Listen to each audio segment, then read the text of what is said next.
Merhaba arkadaşlar, örgü kanalıma hoş geldiniz. Minik kız çocuklarımız için hem kolay hem de güzel tığ işi etek yaptım. Bugün bu etek anlatımını sizlerle paylaşmak istiyorum. Papatya desenli bakın ip kordon hazırladım. Bel örgüsünün buraya taktım arkadaşlar. Etek modeli de çok güzel ve çok kolay bakın. Herkes yapabilir bu modeli. Etek örgüsüne bel örgüsünü yaparak başlıyoruz. Bu bel örgüsünü yapmak için zincir yapıyoruz arkadaşlar. Yapacak olduğunuz çocuğun büyüklüğüne göre istediğiniz kadar sayıda zincir yapabilirsiniz. Ben bugün bu etek anlatımını 1-2 yaş arası kız çocuk için anlatıyorum. Siz bu eteği yeni doğan bebek için yapabilirsiniz. 3-4-5 yaş her yaş çocuklarınız için yapabilirsiniz. Yetişkinler için de uygun bir model. Tek yapmanız gereken bu zincir sayısını yapacak olduğunuz çocuğun veya yetişkinin bel ölçüsüne göre başlamak. Bunu yeni doğan bebek için yapmak istiyorsanız siz bunu 10-12 zincir eksik yapabilirsiniz. Veya daha büyük 2-3 yaş çocuk için yapacaksanız da 10 zincir fazla başlayabilirsiniz arkadaşlar. En güzel işte dediğim gibi yapacak olduğunuz çocuğun belini ölçerek zincir başlamak. Nasıl büyük veya küçük yapacağınızı videonun içinde anlatıyorum. Model olarak da çok kolay. Bakın bel örgüsünü yaptıktan sonra model bölümünü yerleştiriyoruz. Etek örgüsünde bu yüksekliği tercihinize göre istediğiniz sıra sayısınca yapabilirsiniz. Ben bugün tercihime göre bu yükseklikte yaptım. Siz isterseniz bunu daha kısa veya daha uzun sayıda da yapabilirsiniz. Bu etek örgüsünde iplik olarak ben bugün sarı renkli iplik kullandım. Kullandığım iplik üzerinde 100 gram iplikte 330 metre var. Bir yumak iplik bitti arkadaşlar. Bakın bu kaldı. Bu etek örgüsünde istediğiniz marka iplik ve renkleri kullanabilirsiniz. Her marka iplik ve renklerle çok güzel oluyor arkadaşlar. Tığ olarak ben bugün bu tığı kullandım. 5 numara 3 milimetre tığ kullandım. Benim elim sıkı değil bakın. Yaptığım örgüler yumuşak oluyor. Sizin eliniz sıkıysa 3,5-4 milimetre tığlarla yaparsanız tığ işi yaptığınız örgüler daha güzel ve daha yumuşak olur. Buna takım yapmak isterseniz bakın çok güzel bir şapka yaptım. Hem yazlık hem kışlık olarak kullanabilirsiniz. Bunu da yine papatyalı yaptım bakın arkadaşlar. Çok güzel bir şapka modeli. Buna takım olarak yine bakın çok güzel papatyalı çanta yaptım.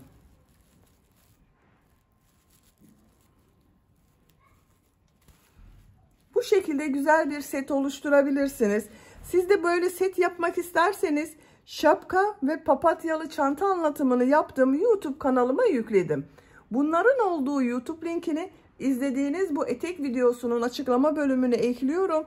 Siz o linkler üzerine tıklarsanız bunun gibi güzel bir takım yapabilirsiniz. Biz bugün bu kolay ve güzel etek örgüsünü yapacağız arkadaşlar. İplik ve tığı hazırlayalım. Hep birlikte bu etek örgüsüne başlayalım. Örgü kanalıma abone değilseniz abone olmayı unutmayın lütfen. Hepinize kolay gelsin. İyi çalışmalar.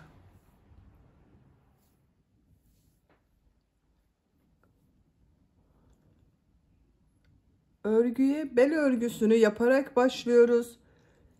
İlk önce zincir yapıyoruz bakın. İlk ilmeği yaptım. Zincirleri yapmaya başlıyorum. Çok sıkı zincirler yapmıyorum. Yapacak olduğunuz çocuğun bel ölçüsüne göre istediğiniz kadar zincir yapabilirsiniz. Ben 99 zincir yapıyorum. 99 zincir yaptım. Bakın çok sıkı zincirler yapmadım. Bu 99 zincirin kaç santimetre olduğunu ölçüyorum.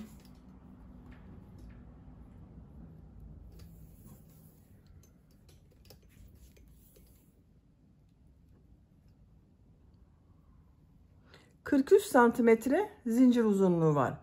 Elimin sıklığına göre 43 santimetre için ben 99 zincir yaptım arkadaşlar. Sizin eliniz sıkıysa daha fazla zincir yapmanız gerekebilir. Bu zincir sayısı yapacak olduğunuz çocuğun bel ölçüsüne göre daha az veya daha çok da yapabilirsiniz arkadaşlar.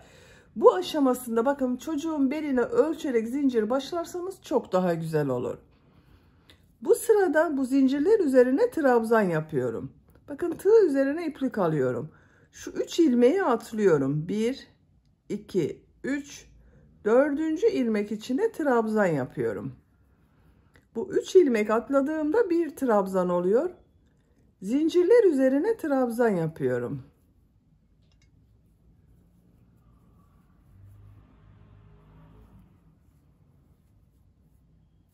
Sıra sonuna kadar devam edelim. Sıra sonuna kadar bakın zincirler üzerine trabzan yaptım. Bu bir sıra üzerine 96 trabzan var arkadaşlar. Bu 3 ilmek atladığımla birlikte toplam 96 trabzan var. Bakın şu şekilde çocuğun bel ölçüsüne göre trabzan yaptık arkadaşlar. Sizin elinizin sıklığına göre bu aşamasında tekrar çocuğun belini ölçebilirsiniz. Eliniz sıkıysa küçük gelebilir arkadaşlar. Tekrar ölçerek yaparsanız tekrar başlayabilirsiniz. Şimdi bu trabzan sırasını birleştiriyorum. Bakın şu şekilde düzgün yapıyorum.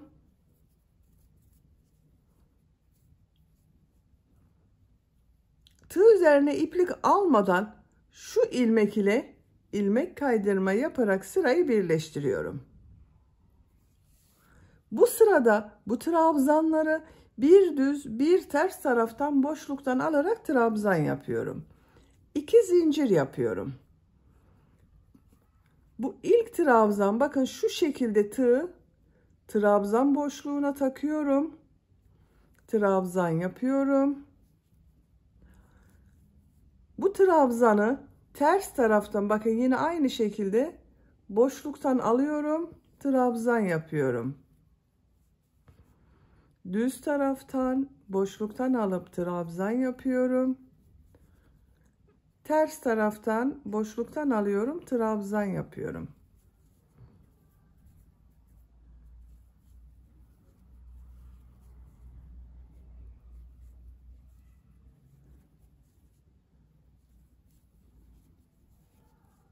Bu şekilde bir görüntü elde ediyoruz.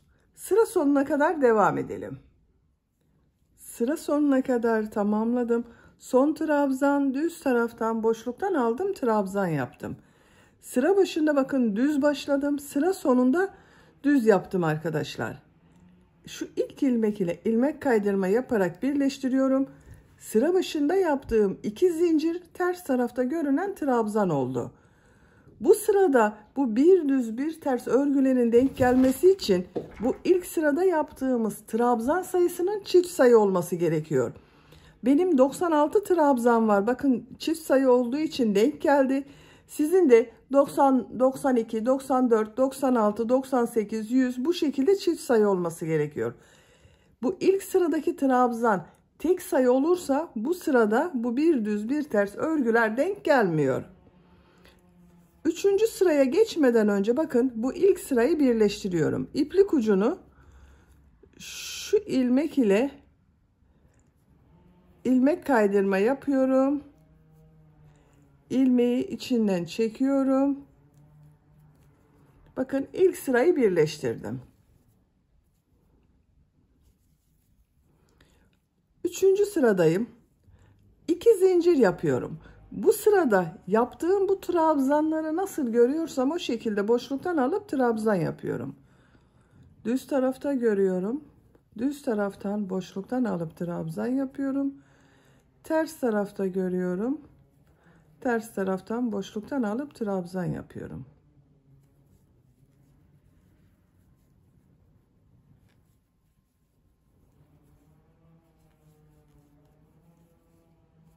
Sıra sonuna kadar devam edelim. Sıra sonuna kadar tamamladım. Son trabzan yine düz taraftan boşluktan aldım, trabzan yaptım. İlk ilmek ile ilmek kaydırma yaparak birleştiriyorum. Bakın çok sıkı yapmıyorum arkadaşlar. Esnek oluyor bel örgüsü. Dördüncü sıradayım. 2 zincir yapıyorum. Bu sırada yine nasıl görüyorsam o şekilde boşluktan alıp trabzan yapıyorum.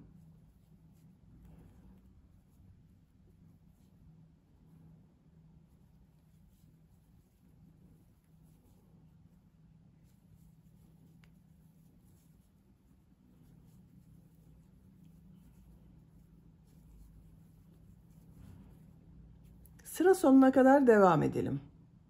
Sıra sonuna kadar tamamladım. İlmek kaydırma yaparak sırayı bitirdim.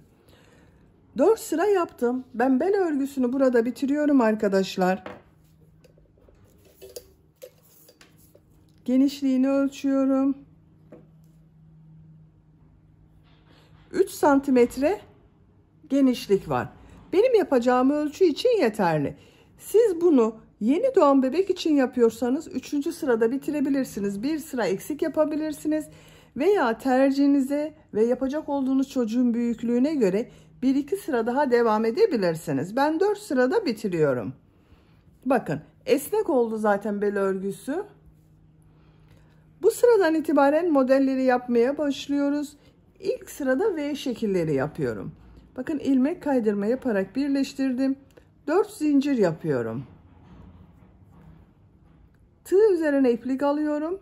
Buraya bir trabzan yapıyorum. İlk V şeklini yaptım bakın. Bir ilmek atlıyorum. Bir trabzan, 2 zincir, bir trabzan yapıyorum. Bakın aynı ilmek içine. V şekli oluşuyor. Bir ilmek atlıyorum. Bir trabzan, 2 zincir, bir trabzan yapıyorum.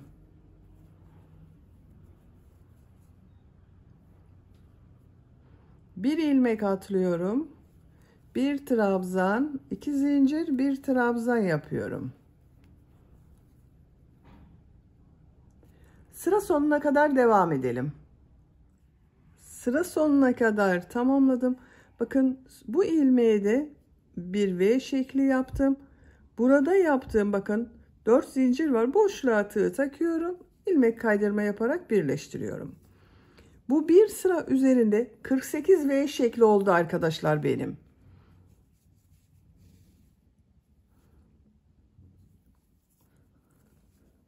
Yine V şekli yapmak için 4 zincir yapıyorum. Buraya bir trabzan yapıyorum. Bakın V şeklinin içine V şekli yaptım. Tığ üzerine iplik alıyorum. Bu V şekli içine 2 trabzan, 2 zincir, 2 trabzan yapıyorum.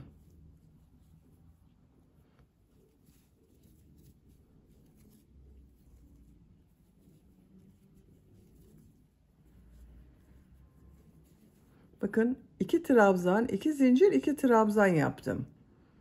Bu V şekli içine bir trabzan, 2 zincir, bir trabzan yapıyorum.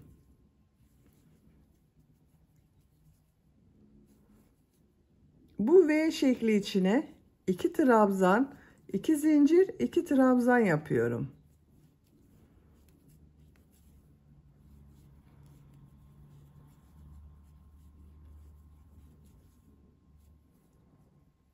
Bir trabzan, 2 zincir, bir trabzan yapıyorum.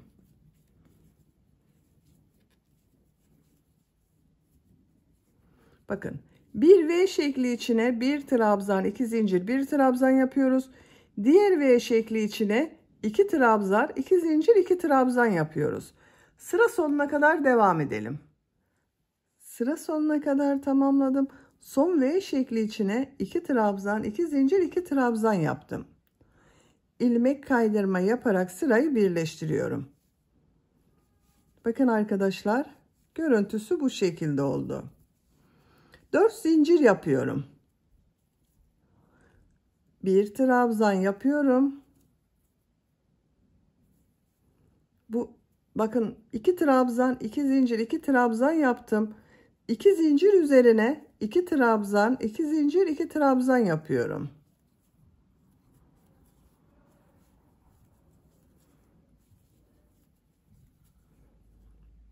Bir trabzan, 2 zincir, bir trabzan yapıyorum.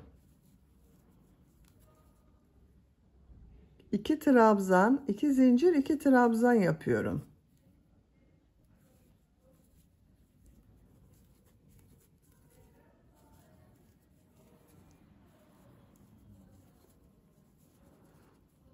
Bu 2 trabzan, 2 zincir, 2 trabzan yapıyoruz. Bir trabzan, 2 zincir, bir trabzan yapıyoruz.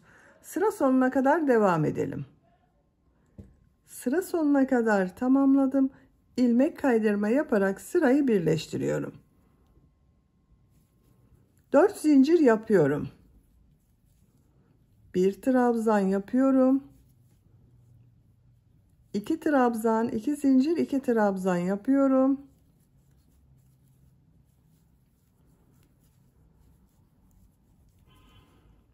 Bir trabzan, 2 zincir, 1 trabzan yapıyorum. Bakın, model bu şekilde devam edecek arkadaşlar. Sıra sonuna kadar devam edelim. İlmek kaydırma yapalım, birleştirelim. Etek bölümünün örgüsünü bakın, görüntüsü bu şekilde. Yapacak olduğunuz çocuğun büyüklüğüne ve tercihinize göre istediğiniz kadar model sırasını tekrarlayarak tamamlayalım. Etek yüksekliğini yapacağım ölçüye göre tamamladım.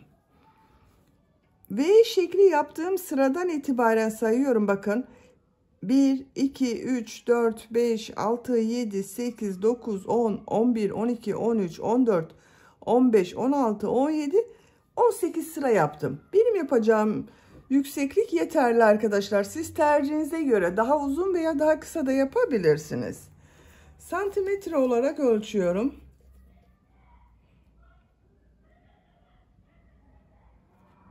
22 santimetre yükseklik var. Bakın görüntüsü bu şekilde oldu. Bitirmiyoruz. Şimdi uç bölümü yapacağız. En son bakın ilmek kaydırma yaparak sırayı birleştirdim. Buraya bir sık iğne yapıyorum. Bir zincir yapıyorum. Tığ üzerine iplik alıyorum. Bakın model ortasına bir trabzan yapıyorum. 2 zincir yapıyorum. Şu yaptığım trabzanı boşluktan alıyorum. Bakın bu şekilde yaptım.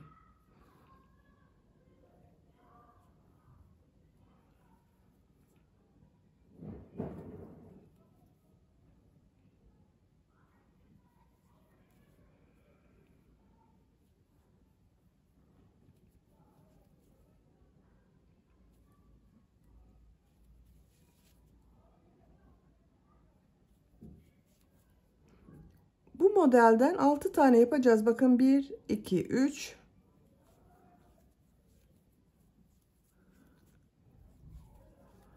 4,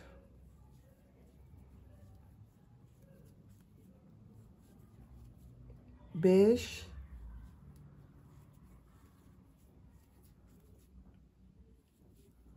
6. Bir zincir yapıyorum. Buraya sık iğne yapıyorum. Bir zincir yapıyorum. Diğer model ortasına yine burada yaptığım gibi 6 model yapıyorum bakın. Pıtırcıklı model yapıyoruz.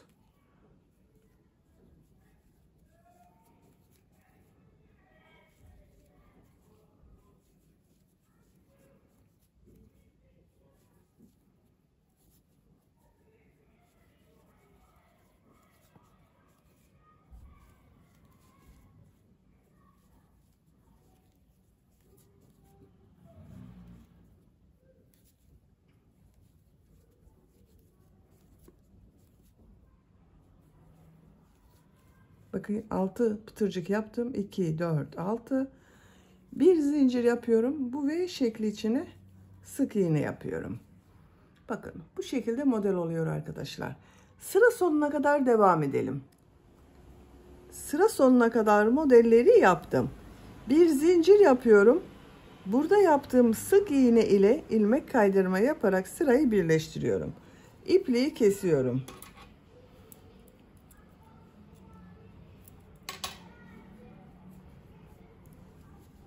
Bakın arkadaşlar, bu şekilde oldu. Çok güzel oldu. Etek örgüsünü bitirdik. Eteği bu şekilde kullanabiliriz. Ben bel örgüsünün buraya çiçekli bir ip kordon yapmak istiyorum. Bakın bu şekilde çiçek yaparak ip kordon yapmak istiyorum. İlk önce bu çiçek örgüsünü yapalım.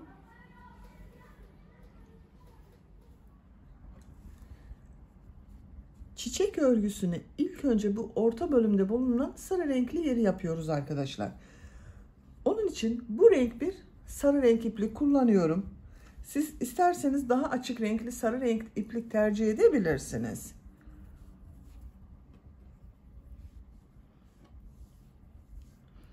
Sihirli halka yapıyorum. Bakın şu şekilde parmağımın üzerine doladım. Bu doladığım ilmekten ilmek yapıyorum. Sihirli halkayı oluşturdum.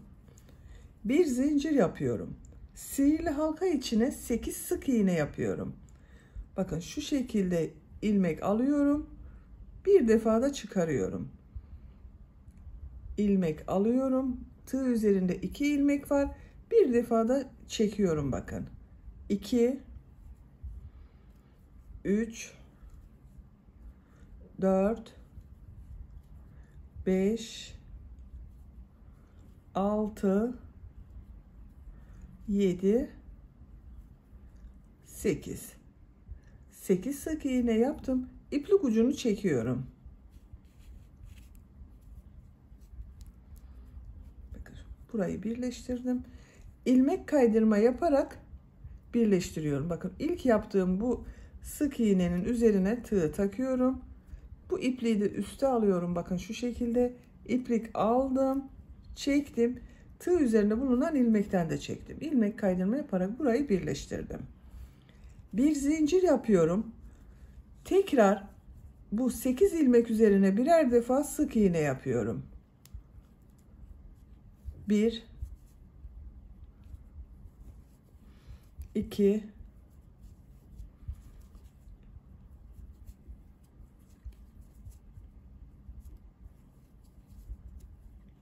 Her ilmek üzerine bir sık iğne yapıyoruz arkadaşlar. İplik ucunu da içinde tuttum. Bakın 8 sık iğneyi yaptım. İlk yaptığım bu ilmek ile ilmek kaydırma yaparak birleştiriyorum.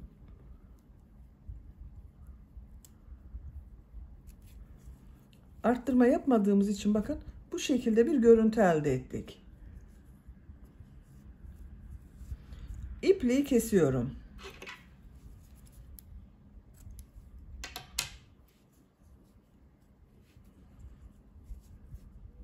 Bakın orta bölümünü hazırladık.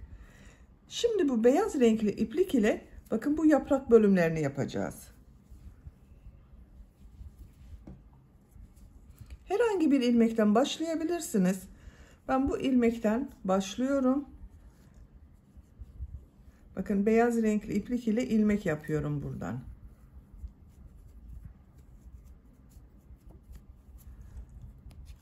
Bir zincir yaptım, sağlamlaştırdım.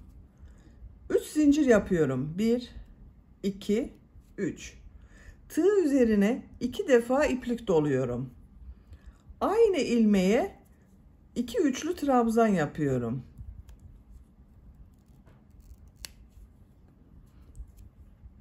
1 2 3 defa da çıkardım bakın. Tekrar 2 defa iplik doluyorum. Üçlü trabzan yapıyorum. 2 üçlü trabzan yaptım.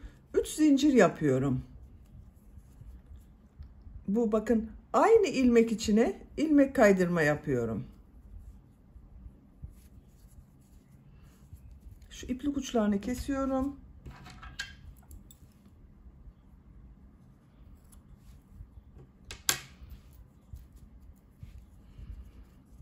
Bakın ilmek kaydırma yaptım. Yaprağın birisini hazırladım. Buraya 8 sık iğne yaptık arkadaşlar. Bu her ilmek üzerine bir yaprak yapacağız. 8 yapraklı çiçek olacak. Papatya olacak. İkinci ilmeğe ilmek kaydırma yaparak geçiş yapıyorum. 3 zincir yapıyorum. 2 defa iplik doluyorum. Üçlü trabzan yapıyorum.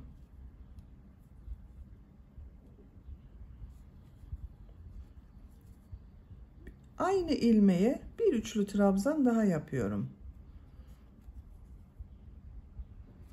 3 zincir yapıyorum. Aynı ilmeğe ilmek kaydırma yapıyorum.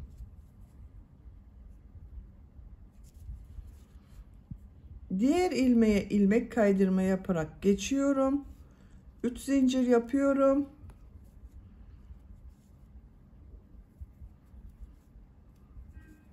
Üçlü trabzan yapıyorum.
Son yaprağı yapıyorum arkadaşlar. Bakın ilmek kaydırma yaparak yaptım.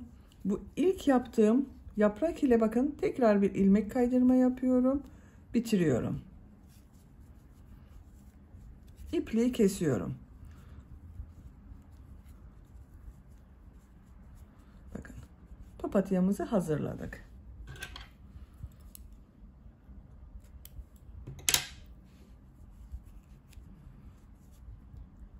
Bakın bu şekilde oldu. Çiçek örgüsünü tamamladık. Şimdi ip kordon yapacağız arkadaşlar. Bu iki çiçeği ip kordonu ile birleştireceğiz. Ben bu renk bir yeşil iplik ile yapıyorum. Siz tercihinize göre ip kordonu istediğiniz renk iplikleri kullanarak yapabilirsiniz. İpliğin içinden bakın iç ucunu da çıkardım. Diğer ucu ile birleştiriyorum. İki katlı yapıyorum. İplik çok kalın değil. Bakın bu kalınlıkta bir iplik. İki katlı iplik kullanıyorum.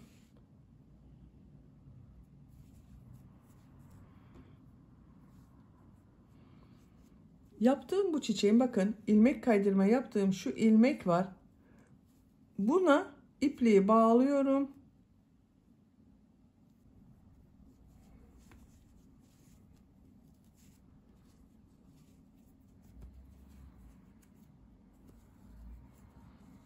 Buradan ilmek yapıyorum. Zincirler yapacağız. Bakın iki katlı iplik ile. Şu ipliği de şu şekilde içte tutuyorum.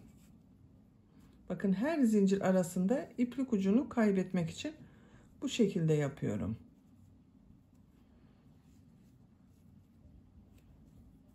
Çok sıkı zincirler yapmıyorum. Artık ipliği kesebilirim.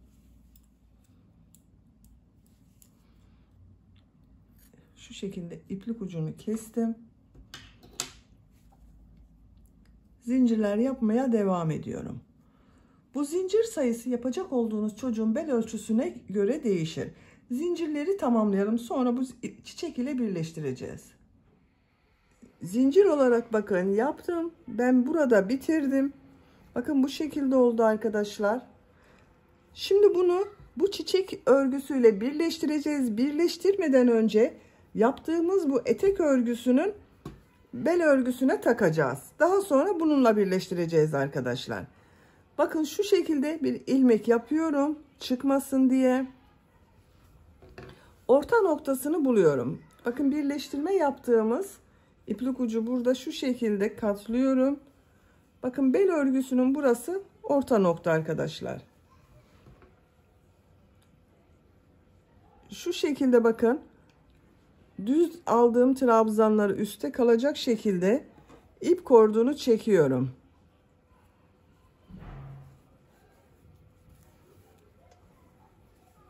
Siz çatal iğne kullanarak da takabilirsiniz. Bakın şu şekilde trabzanlara takıyorum.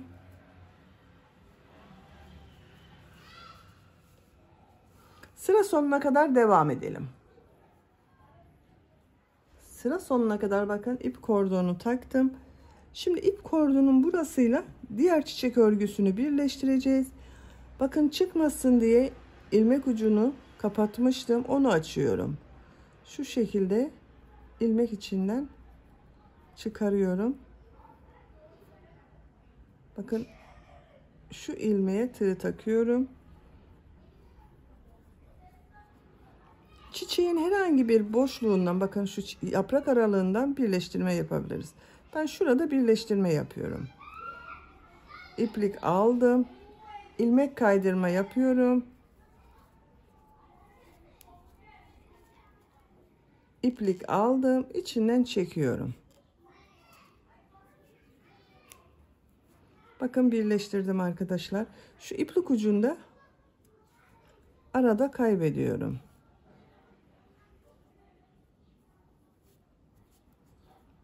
Bakın ip kordonu bitirdik, taktık. Çok güzel oldu arkadaşlar.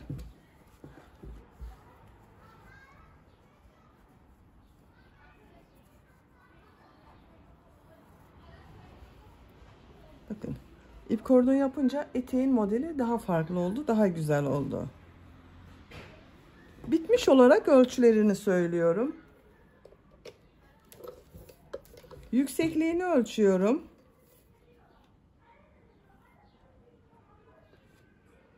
24 santimetre. Genişliğini ölçüyorum. İp kordon taktığımız için biraz dar oldu arkadaşlar. Bu ip kordonu bebeğin belini ayarlamak için de kullanabilirsiniz. 22 santimetre. Ben bugün 1-2 yaş arası bir kız bebek için yaptım. Bu ölçüde oldu.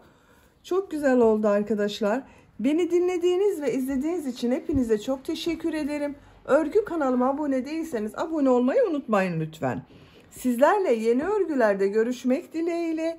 Hoşça kalın, sevgiyle kalın.